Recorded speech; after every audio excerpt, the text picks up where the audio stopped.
तानाशाह सरकार के खिलाफ ये बिगुल है आज का। बहुत खुश है, गठबंधन का एक एक सिपाही बहुत खुश है। कांग्रेस के, समाजवादी के, हमारे आम आदमी पार्टी का एक एक कार्यकर्ता जो थोड़ा भी जो अपने जो सोच रहा था कि हमें करना क्या है, आज उसे लक्ष्य मिल गया। इसीलिए बहुत खुश है और बहुत अपने जुनून में काम करने का। जिस तरह सारे कार्यकर्ता साथ दे रहे हैं, तो क्या लगता है कि ये सीट निकाल पाएंगे? 100%। ये सीट अब एक तरफा हो चुकी है। गाजियाबाद में अब ये सीट एक तरफा हो चुकी है। गाजियाबाद को संवेदनशील सांसद मिलने की तैयारी हो चुकी है। 4 जून को इस गाजियाबाद को संवेदनशील सांसद मिलने वाला है। गाजियाबाद में जिस तरह से गठबंधन प्रत्याशी के समर्थन में भीड़ जुटती जा रही है, सभी पार्टी के कार्यकर्ता उसके साथ जुड़ते हैं, क्या देखते हैं? देखिए, डोली शर्मा एक बहुत ही बड़ी नेता हैं और बहुत ही अच्छे स्वभाव की नेता हैं, बहुत ही संघर्षशाली महिला भी हैं। एक पारिवारिक महिला जनता की सेवा करना चाहती है और जनता उन्हें अपना समर्थन भी दे रही है। आप देख सकते हैं कि जैसे कि स्वास्थ्य मंत्री रहते हुए कोरोना काल में अतुल गर्ग जी ने अपने फोन स्विच ऑफ कर दिए थे। जनता भी अब अपना स्विच ऑफ करने जा रही है अतुल गर्ग जी के लिए, और इस बार डोली शर्मा जीतेंगी। जैसे कि मैं आपको एक कहावत बताना चाहता हूँ। एक बार जंगल में चुनाव हुआ तो शेर हर बार अपनी ताकत से जीत जाता था, तो बंदर ने लोगों को बहला फुसला के, जैसे कि भाजपा ने जनता को बहला फुसला के वोटें ले ली और सत्ता में आ गई और ईवीएम में गड़बड़ी करे जा रही है। इसी तरह से बंदर ने एक बार जंगल में चुनाव हुआ, बहला फुसला के लोगों को कहा कि मैं तुम्हारे लिए भाग दौड़ करूंगा। तो एक दिन जब बंदर जीत गया, एक दिन शेर ने जो है बकरी के बच्चे को पकड़ लिया। बकरी जाती है शेर के पास और जाके कहती है, बंदर मेरे बच्चे का सवाल है, जाके बचाओ। शेर ने उसे पकड़ लिया, आप हमारे सरपंच हो। तो बंदर जाता है शेर के पास और 1 किलोमीटर दूर से कभी इस पेड़ से उस पेड़ पे कूदता है, कभी उस पेड़ से इस पेड़ पे कूदता है। तो बकरी बंदर से कहती है, हमने तुम्हें अपना सरपंच चुना है, मेरे बच्चे की जिंदगी का सवाल है, आप उसे बचाते क्यों नहीं? तो बंदर कहता है, तुम्हारे से मेरी भाग दौड़ की बात हुई थी, अब मैं अपनी भाग दौड़ में कोई कमी है तो आप बताएं। वही सेम सिस्टम अतुल गर्ग जी ने जनता के साथ किया। जनता ने उन्हें वोट दी, लेकिन उन्होंने जनता का कोरोना काल में साथ नहीं दिया। मैं ये बिल्कुल निष्ठा और बिल्कुल सच से बात कहता हूँ कि डोली शर्मा इस बार जीतेंगी, इस बार हारेंगे, और ये जश्न पूरे गाजियाबाद में हम मनाएंगे और डोली शर्मा इस बार जीत रही हैं।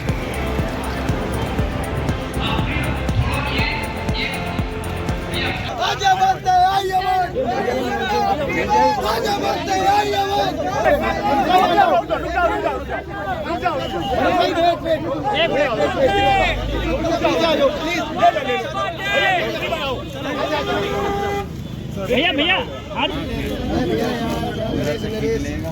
जीतेगी भाई, जीतेगी डोली शर्मा जीतेगी।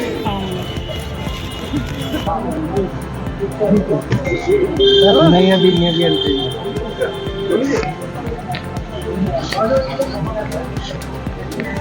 हो गया। गाजियाबाद की जनता का, मेरे सभी भाइयों का, बहनों का, सभी बड़े बुजुर्गों का, नौजवानों का बहुत बहुत धन्यवाद कि आज इतनी भारी संख्या में आके सबने मुझे अपना आशीर्वाद दिया, प्यार दिया। हमारे पार्टी नेतृत्व का उन्होंने अपना आशीर्वाद दिया, उनको भी सभी को, अखिलेश भैया का, हमारे सभी अरविंद केजरीवाल का, सभी अलायंस पार्टीज का बहुत बहुत धन्यवाद। और ये जो लड़ाई है ना, ये संविधान बचाने की लड़ाई है, ये गाजियाबाद को न्याय दिलाने की लड़ाई है। उनकी बेटी उनके बीच में आई है, वो जानती है कि उन्होंने क्या झेला है। लगातार लगातार लगातार गाजियाबाद हर चीज़ के लिए तरसा है। हर घर जल कहने वाले आज खोड़ा में जल नहीं दे पाए। साहिबाबाद के इतने इलाकों में अस्पताल नहीं है, डिग्री कॉलेज नहीं है, हर विधानसभा की अपनी समस्या है।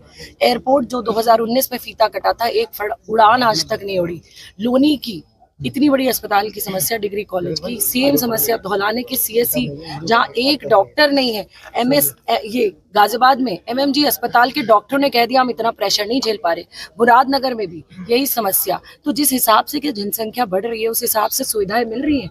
नहीं मिल रही हैं। बाहर का सौंदर्यकरण, सब शो ऑफ और इवेंट मैनेजमेंट। अंदर गाजियाबाद की गलियों में चले जाइए, लोग परेशान है, त्रस्त है, ना पानी है ना पानी की निकासी है। ये बहुत महत्वपूर्ण मुद्दा है। गरीब आदमी को आज उजाड़ा जा रहा है। दिन दहाड़े यहाँ सारे शहरी इलाके में चेन लूटे जाते हैं, मोबाइल लूटी जाती है, दुकानें लूटी जाती हैं व्यापारियों की। छोटा और मध्यम व्यापारी आज परेशान है, बोल नहीं पा रहा। वो बोलता है, बड़ा बोले तो बड़ी ईडी, छोटा बोले तो छोटी ईडी। तो जिस किसी को देखो आज त्रस्त है।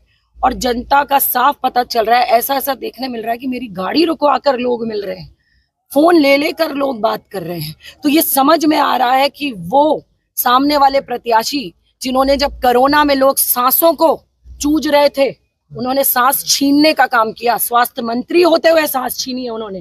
मोबाइल बंद करना, घर के दरवाजे बंद करना, किसी का ना मिलना, सांसें छीनने के बराबर। शमशान घाट पर टोकन बटे, कुत्तों ने लाशें खाई। आज गाजियाबाद का जवाब देने का समय आया है। ये वो व्यक्ति हैं जो कहते हैं वोट तुमने थोड़ी दी, वोट तो पूरी सब्जी हलवे ने दी। गाजियाबाद की जनता पूरी सब्जी हलवा नहीं है। उसने भाजपा को सम्मान दिया और भारतीय जनता पार्टी ने नकार दिया। आज बदलाव गाजियाबाद की जनता ढूंढ रही है और आप देखिएगा आने वाले 3 जून को गाजियाबाद से बदलाव की शुरुआत होगी। डोली जी, चुनाव आपने पहले भी लड़े हैं लेकिन सफलता नहीं मिली जी। तो इस बार क्या आसार है? क्योंकि आप भी जानती है कि गाजियाबाद को कहा जाता है कि बीजेपी का गढ़ है। हाँ। और ज्यादातर यहाँ पर जो सांसद बने हैं वो भारतीय जनता पार्टी के बने हैं। एक बार आपकी सरकार, एक बार आपकी यहाँ सुरेंद्र गोयल यहाँ से जीते थे 2004 में। तो क्या दोबारा से एक बार फिर दोहराया जाएगा वो, या फिर एक बार से यहाँ भारतीय जनता पार्टी? जनता गढ़ बनाती है और जनता ही गढ़ ध्वस्त कर देती है। किसी का जब बच्चा मरा, माँ मरी, बहन मरी, भाई मरे, कोरोना में लाशों के अंतिम संस्कार नहीं हो पा रहे थे, टोकन बट रहे थे। वो समय ये गाजियाबाद भूला नहीं है, जहां ऑक्सीजन के लिए लंगर लगे थे और स्वास्थ्य मंत्री अपने घर में दुपक्के बैठे थे, मोबाइल बंद करके बैठे थे। वो ये कर रहे थे कि उनके कार्यकर्ताओं को, हम जैसे कार्यकर्ता, ऑक्सीजन दिला रहे थे। ये अखबारों में छपा है, आपने छापा है। लगातार अपने भाइयों के, बहनों के, बड़े बुजुर्गों के बीच में रही। उस दौरान में हमारा एक एक साथी काम करता रहा लगातार। आप सब गवाह हैं। हर कोई जानता है इस बार वो अपनी बेटी पर विश्वास करेंगे और उस ऐसे व्यक्ति को जवाब देंगे जिसने मुसीबत के समय में उनके मुंह पर दरवाजा बंद किया। गाजियाबाद की ताजा तरीन खबरों के लिए हमें सब्सक्राइब करें और हमारे बेल आइकन को प्रेस करना ना भूलें।